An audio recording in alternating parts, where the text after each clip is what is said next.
मोदी सरकार को उखाड़ने का बिगुल है ये, और आज़ादी की दूसरी लड़ाई है ये।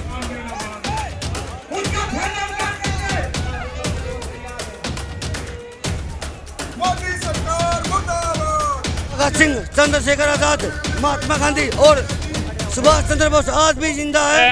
आज की रैली का ये एक उदाहरण है कि आने वाले दिनों में बीजेपी की बुरी तरह से हार होगी। सरकार की उन्होंने आज सरकार को बता दिया है कि सरकार की नींव बिल्कुल हिल चुकी है। सरकार बोलती थी कि सिर्फ मुट्ठी भर किसान है और ये सिर्फ 4-5 दिन का आंदोलन है। और यदि मोदी और योगी को अभी भी पता नहीं चला। नमस्कार, आप देख रहे हैं फोरम 4 और मैं हूं प्रभात। इस वक्त हम मुजफ्फरनगर के जीआईसी ग्राउंड में हैं। आपको दिखा रहे हैं यहाँ की लाइव तस्वीरें। किसान महापंचायत हो रही है, बहुत बड़ी ऐतिहासिक महापंचायत है ये।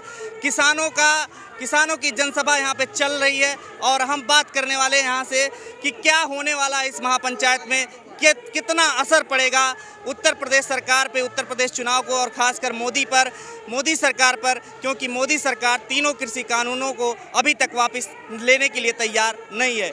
आइए इनसे बात करते हैं। कहाँ से आए आप? शामली से। क्या चाहते हैं आप? ये तीनों काले कानून खत्म होने चाहिए। इस पंचायत में मोदी और योगी पर असर पड़ेगा, पूरा असर पड़ेगा पूरा। अच्छा, जो मुजफ्फरनगर की ये पंचायत है, सबसे बड़ी पंचायत है ये। अच्छा, इस पे कहने की बात ये है कि सबसे बड़ा असर इस पंचायत पर पड़ेगा, जो सबसे बड़ी पंचायत है ये वाली। ये धन्यवाद। तो आप देखिए कि यहाँ पर पूरा जन सैलाब उमड़ा है। हम आपको दिखाते हैं यहाँ पर किस तरीके से पूरी जनसभा, यहाँ पर जन सैलाब उमड़ा हुआ है और जनसभा चल रही है यहाँ पर किसानों की। और ये पूरा देखिए, पूरा ग्राउंड भर चुका है एक तरीके से।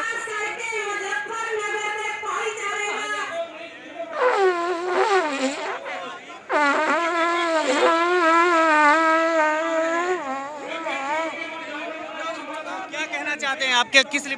मैं बिगुल ये फूंक रहा हूँ कि मोदी सरकार को उखाड़ने का बिगुल है ये, और आज़ादी की दूसरी लड़ाई है ये।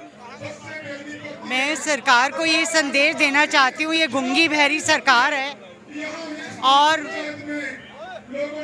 जो किसानों की आवाज़ दिखाई नहीं दे रही है। हिंदुस्तान जो है कृषि प्रधान देश है और किसानों की आवाज़ को ही दबाया जा रहा है। तो आज जो हमारा महापंचायत हुई है ये, इसमें हमारे सारे यूनियनों के लोग हैं। कंप्लीट पूरे भारतवर्ष का किसान यहाँ पर इकट्ठा हो रहा है और मोदी और योगी सरकार को जगाने का काम कर रहे हैं। और उत्तर प्रदेश में और उत्तराखंड में 2022 में चुनाव है, तो ये जो रेला है ये बताएगा 2022 में कि हमारा किसान कहाँ स्टैंड करता है, क्योंकि किसानों के माध्यम से ये योगी और मोदी जी आए हैं। और किसान भाई ही हमारे ये बताएंगे कि मोदी जी आप कहाँ स्टैंड करते हो और योगी जी आप कहाँ स्टैंड करते हो। कितना भीड़ हुआ आपके हिसाब से? पूरा जन सैलाब दिख रहा है, लेकिन आपको क्या लगता है, क्या अनुमान लग रहा है कि कितनी भीड़ हो गई है पूरे मुजफ्फरनगर?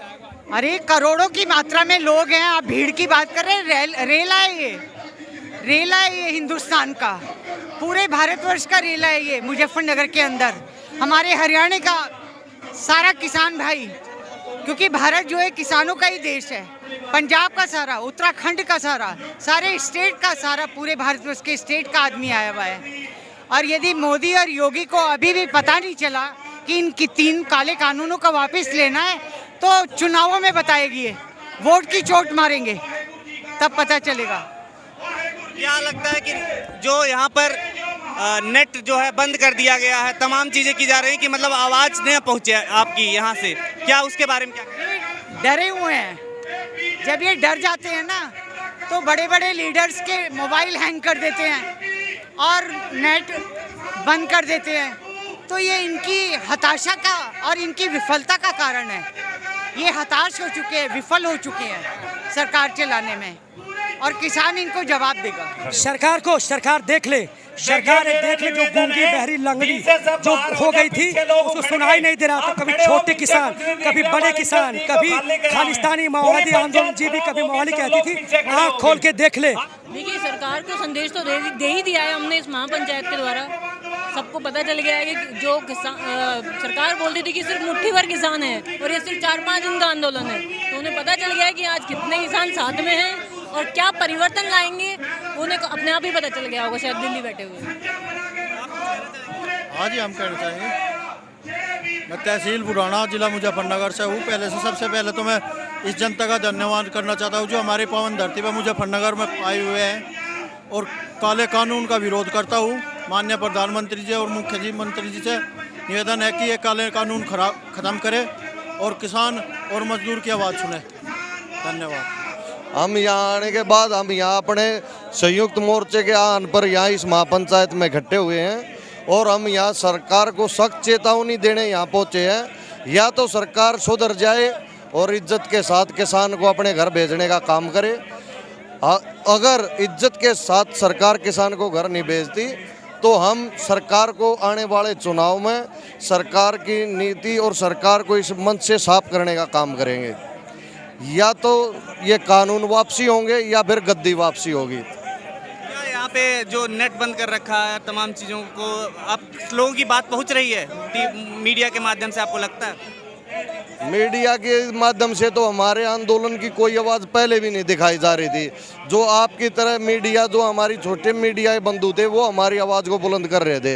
नेशनल मीडिया तो पहले भी हमारे साथ नहीं था, एक दो चैनल को छोड़ के। लेकिन ये आंदोलन मीडिया के जरिए नहीं चलेगा। ये जन आंदोलन, जन क्रांति बढ़ चुकी है। इसमें लोगों की भावनाएं जुड़ी हैं। इसको किसी मीडिया के सहारे की जरूरत नहीं है। बैसाखी के सहारे ये आंदोलन चलने वाला नहीं है। इस आंदोलन में लोगों की भावनाओं के साथ जो चीज़ जुड़ती है उसमें किसी भी सहयोग के बगैर भी चलता है। अगर आज मीडिया हमारे साथ होता तो पूरे देश में और भी ज़्यादा आंदोलन हमारा फैलता। लेकिन इस देश का दुर्भाग्य है जो कलम पर जो बंदूक का पैरा इस सरकार ने बैठा दिया। इसलिए ये सरकार कितने ओछे हथकंडे जो अपना रही है, जो मीडिया को एक तरह से पूरा हायर कर लिया। ये पूरे देश को सब पता है, कोई बोल नहीं रहा इस बारे में, बोल रहा है उसकी आवाज़ दबाई जा रही है।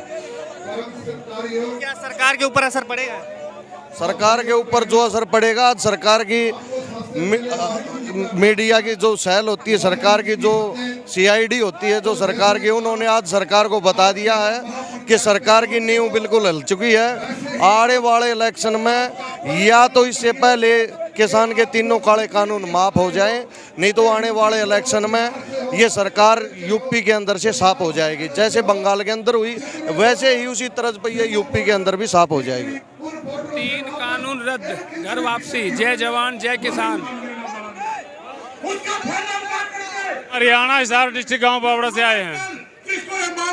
क्या कहना चाहते हैं आप? सरकार को ये बताना चाहते हैं कि आपका टाइम बहुत कम बचा हुआ है। आपकी हार निश्चित है, जैसे बंगाल में हुई थी और उसका यूपी में जो इलेक्शन होने वाला है, आज की रैली का ये एक उदाहरण है कि आने वाले दिनों में बीजेपी की बुरी तरह से हार होगी।